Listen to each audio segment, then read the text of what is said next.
আপোনালোকে বাৰু ইমান দিনে গম পাইছিলেনে যে গৌৰৱ গগৈ গাত ভূত আছে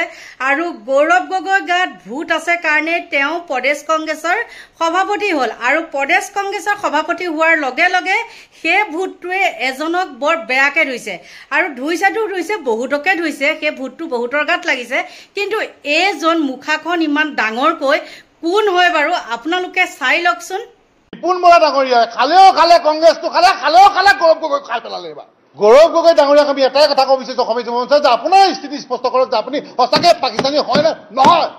কাৰণ বাৰম্বাৰ মুখ্যমন্ত্ৰী ডাঙৰীয়াই কৈ আছে আপুনি পাকিস্তানী আৰু সৌ সিদিনা দেখিলোঁ যে আপোনাৰ জ্যেষ্ঠ নেতাই যেতিয়া আপোনাক ক'লে যে আপোনাৰ আধাংখিনি গৈ পেলাই যেতিয়া পাকিস্তানত দৰমহা ল'ব NGO চলাব আমি কিন্তু তাত আপোনাৰ লগত নাই স্পষ্ট কথা যে আমি গৌৰৱ গগৈ ডাঙৰীয়াৰ লগত কিন্তু তেতিয়া নাই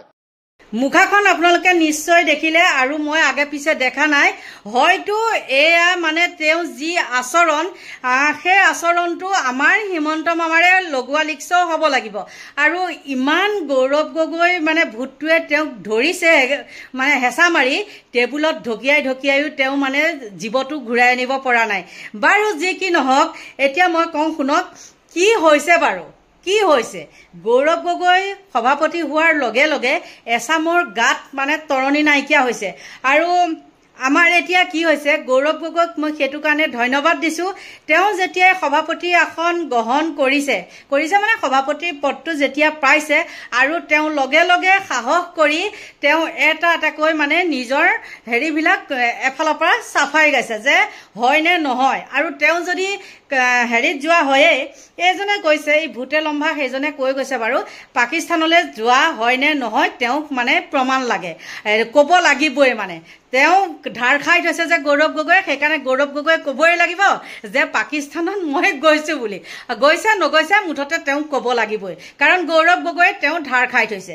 সেইটো হ'ল তাৰপিছত আহি গ'ল আমাৰ গৌৰৱ গগৈয়ে কি কৰিছে মামাক খতিয়ান ধৰিছে নিশ্চয় ধৰিব তেওঁ যিখিনি জাল যন্ত্ৰণা দি আছে গৌৰৱ গগৈ গতিকে তেওঁ ধৰাটো সাধাৰণ কথা আৰু তেওঁ যি ধৰণে মানে গৌৰৱ গগৈক ধৰে বা গৌৰৱ গগৈ ইটিকিং কৰে সেই ধৰণে কিন্তু গৌৰৱ গগৈয়ে হেৰি কৰা নাই দেই মানে তেওঁ নিজৰ সন্মান ৰাখি পেলাই যিখিনি উত্তৰ দিব লাগে উত্তৰ দিছে আৰু ময়ো ইমানখিনি কৈ নাথাকোঁ মই যদি বেছিকৈ কৈ থাকোঁ ভিডিঅ'টো বহুত দীঘল হৈ গৈ থাকিব গতিকে আপোনালোকৰ মাজলৈ চাওক গৌৰৱ গগৈয়ে কি খতিয়ান বিচাৰিলে আৰু গৌৰৱ গগৈয়ে এই মুখাখন যে বৰ ডাঙৰ ভূতে ধৰা পাকিস্তানত যোৱা হয় নে নহয় তেওঁ নিজ মুখেৰে আপোনালোকে শুনক মানে মই তেওঁহে অভিযোগ আনিছে প্ৰমাণ কানি দিব তেওঁ প্ৰমাণ দিয়ক মইতো ছেপ্টেম্বৰলৈকে কিয় ৰ'বলৈ আছে তেওঁতো মাজে মাজে কৈ আছে যিখিনি পাইছে তেওঁ নিশ্চয় কিছু তথ্য আধাৰত নিজৰ কথাবোৰ কৈ আছে সেইখিনিয়ে দি দিয়ক ফাইনেলটো ঠিক আছে 10 ছেপ্টেম্বৰ দি দিব এতিয়া 10 জুনত যিখিনি পালে সেইখিনিয়ে দি দিয়ক আমি যদি গৈছোঁ কেতিয়া গৈছোঁ সেইটোৱে দি দিয়ক বিজেপি বা কোনোবা গৈছে নেকি বিজেপি বা কোনো যোৱা নাই সেইটোৱে দি দিয়ক আমাক যে খালি কংগ্ৰেছৰ পৰা গৈছে বিজেপি বা কোনো যোৱা নাই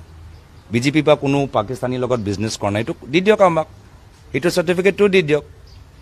যে কোনো বিজেপিৰ ভিতৰত পাকিস্তানীৰ লগত বিয়া কৰা নাই সেইটোও দি দিয়ক তো যিখিনি আছে তথ্য সেইখিনি যাৰ ভিত্তিত তেওঁলোকে প্ৰচাৰ কৰিলে কথাবোৰ ক'লে সেইখিনিয়ে দি দিয়ক এইখিনিতো আছে কালি দি দিয়ক মোৰ একো আপত্তি নাই কাইলৈ তেওঁলোকে দি দিয়ক আমি গৈছোঁ তেতিয়া কেতিয়া গ'লোঁ আমি বিজেপিৰ পৰা কোনো যোৱা নাই বিজেপিৰ পৰা কোনো পাকিস্তানীৰ লগত বিজনেছ কৰা নাই বা এতিয়াও বিজনেছ কৰিছে নে নাই কৰা বিজেপিৰ পৰা কোনো পাকিস্তানীৰ লগত মানে বিবাহৰ দৰে কোনো নেতা তাত বিজেপি নেতাই পাকিস্তানী নাগৰিকৰ লগত একেলগে নাথাকে আমাক কৈ দিয়ক আমিও জানিবলৈ বিচাৰোঁ মোৰ মতে তেওঁ নিজৰ দলটোকে চিনি নাপায় আৰু পিছত সেইকাৰণে তেওঁ 10 ছেপ্টেম্বৰলৈকে মানে ঠেলি আছে যিহেতু যেতিয়া তথ্যবোৰ আছে ময়ো জানো তেওঁ কি তথ্যবোৰ কৈ আছে সেইকাৰণে মই ৰিয়েকশ্যন দিয়া নাই ময়ো জানো তথ্যবোৰ কি আছে নহ'লে মোক সংকিত দেখা পাইছে নেকি মোকতো সংকিত দেখা পোৱা নাই আচ্ছা ইমান কথাবোৰ ক'লে কেন্দ্ৰীয় চৰকাৰৰ পৰা কিবা আপোনালোকে দেখা পাইছে নেকি ৰাষ্ট্ৰীয় সুৰক্ষা লৈ কেন্দ্ৰীয় চৰকাৰৰ পৰা কিবা দেখা পাইছে নেকি যদি এই বিষয়লৈ কোনোবা মাত মাতি আছে মাত্ৰ হিমন্ত বিশ্ব শৰ্মা ডাঙৰীয়া মাত মাতি আছে আৰু তেওঁলোকে সেইকাৰণে ঠেলি আছে যেতিয়া তেওঁ জানে ময়ো জানো কি তেওঁ কোনকেইটা বিষয় লৈ মাত মাতি আছে সেইখিনি যেতিয়া কথাবোৰ ৰাইজৰ আগত আহিব, ৰাইজে তেওঁৰ ওপৰত হাঁহিব। তেওঁৰ সন্তানবোৰ ভালদৰে থাকক। মোৰতো সন্তান এতিয়া 8 বছৰ 4 বছৰ তেওঁৰ এতিয়া হিংসা হৈছে যে মোৰ সন্তানৰ নামত 18টা কোম্পানী নাই। 4 বছৰে মুখ্যমন্ত্ৰী হৈ হিমন্ত বিশ্ব শৰ্মাই কি কৰিলে? খতিয়ান লাগে এতিয়া কংগ্ৰেছক। মানৱ সম্পদ বিকাশৰ সূচকাংকৰ তালিকাত অসমৰ স্থান 31, কিন্তু ধনী মুখ্যমন্ত্ৰীৰ তালিকাত দেশৰ ভিতৰতে 9ম স্থানত হিমন্ত বিশ্ব শৰ্মা। ৰাজ্যৰ উন্নতি হওক বা নহওক, কিন্তু মুখ্যমন্ত্ৰীৰ উন্নতি হৈছে। দেশৰ ভিতৰতে 5গৰাকী ধনী মুখ্যমন্ত্ৰীৰ তালিকাতো শীঘ্ৰেই নাম সোমাব হিমন্ত বিশ্ব শৰ্মাৰ। যোৰহাটত সংবাদমেল সম্বোধন কৰি ৰাজ্যৰ মুখ্যমন্ত্ৰীগৰাকীক লৈ এই ভৱিষ্যৎবাণী কৰাৰ লগতে বাক্যবান সাংসদ গৌৰৱ গগৈ। এতিয়া মানৱ উন্নয়নৰ ইণ্ডেক্স যদি আমি চাওঁ, হিউমেন ডেভেলপমেণ্ট ইণ্ডেক্স যদি আমি চাওঁ, আজি অসমৰ ৰেংক হ'ল 31 আৰু নিজে মুখ্যমন্ত্ৰী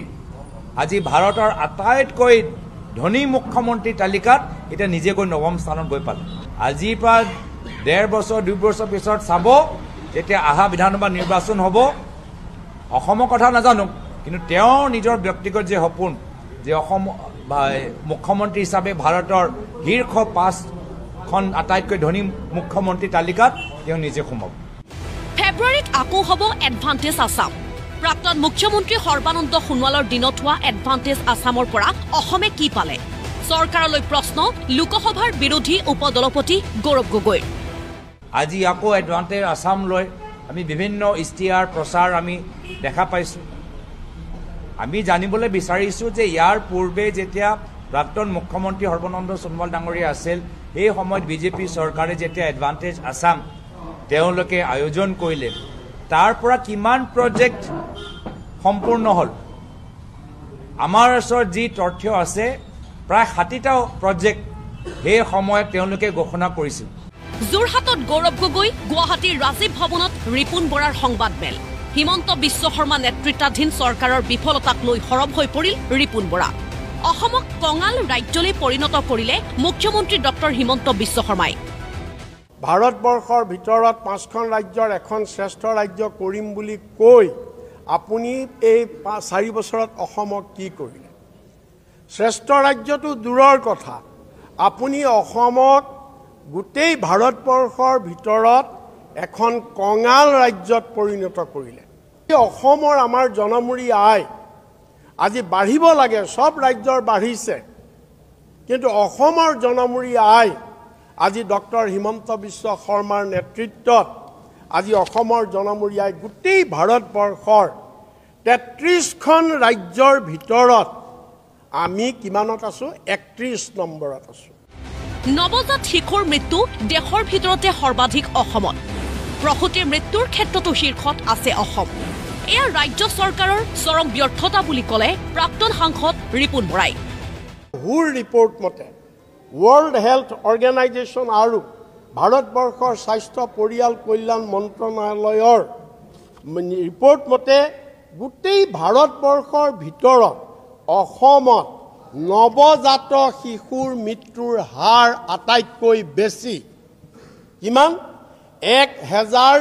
শিশু জন্ম যদি হৈছে, তাৰে 36জন শিশু আজি মৰিছে। প্ৰসূতি মহিলাৰ মৃত্যুৰ হাৰ হৈছে 195। 1 লাখ মহিলাৰ ভিতৰত, প্ৰসূতি মহিলাৰ ভিতৰত অসমত 195 গৰাকী মাতৃৰ মৃত্যু হৈ যায় প্ৰসৱৰ পিছত। তোমাৰ ইয়াত স্বাস্থ্য ব্যৱস্থা ফেইল হৈছে। তুমি স্বাস্থ্যমন্ত্ৰী হিচাপে অসমত তুমি ফেইল হৈছিলা। বিদ্যালয় আধাতে এৰা শিক্ষাৰ্থীৰ তালিকাতো অসম শীৰ্ষত। তথ্য সহকাৰে মুখ্যমন্ত্ৰী হিমন্ত বিশ্ব শৰ্মাক সমালোচনা কৰিলে কংগ্ৰেছৰ নেতাগৰাকীয়ে। আৰু আজি হিমন্ত বিশ্বৰ আমোলত আজি লজ্জাজনক কথা যে ভাৰতবৰ্ষৰ ভিতৰত আটাইতকৈ বেছি ড্ৰপ আউট স্কুল এৰিছে। আজি স্কুলত মিড ডে মিল দিছা, কম্পিউটাৰ দিছা, স্কুটি দিছা, স্কুলত তুমি হাজাৰ টকা খৰচ কৰিছা, ইফালে গুণোৎসৱ পাতিছা, তাৰ পিছতো আজি তোমাৰ শিক্ষা ব্যৱস্থা আজি কি হৈছে আমি আপোনালোকক এটা ৰিপৰ্ট দিছোঁ। মহিলাৰ বিৰুদ্ধে অপৰাধ নিবনুৱা সমস্যাক লৈও চৰকাৰক ক্ষুৰধাৰ সমালোচনা কৰাৰ লগতে 4 বছৰে কি কৰিলে বুলি প্ৰশ্ন কংগ্ৰেছৰ এনেদৰেই এতিয়া পৃথকে সংবাদমেল সম্বোধন কৰি মুখ্যমন্ত্ৰী হিমন্ত বিশ্ব শৰ্মাকে মূলতঃ টাৰ্গেট হিচাপে লৈ ৰাজ্যৰ ৰাজনীতিত আগ্ৰাসী হৈছে কংগ্ৰেছ নিশ্চয় আপোনালোকে চাগে গৌৰৱ গগৈ যুক্তিপূৰ্ণ কথাখিনি শুনি ভালে পালে নহয় জানো আৰু তেওঁ যিখিনি কথা কৈছে আপোনালোকে নুই কৰিব নোৱাৰে বা মই হলেও নুই কৰিব নোৱাৰো গতিকে এইখিনি আছিল ভিডিঅটো আৰু সদৌ শেষত ভগৱানে আপোনালোকক ভালে কুশলে ৰাখক তাকেই কামনা কৰি মোৰ সৰু ভিডিঅটো ইমানতে সামৰণি মাৰিছো বাই বাই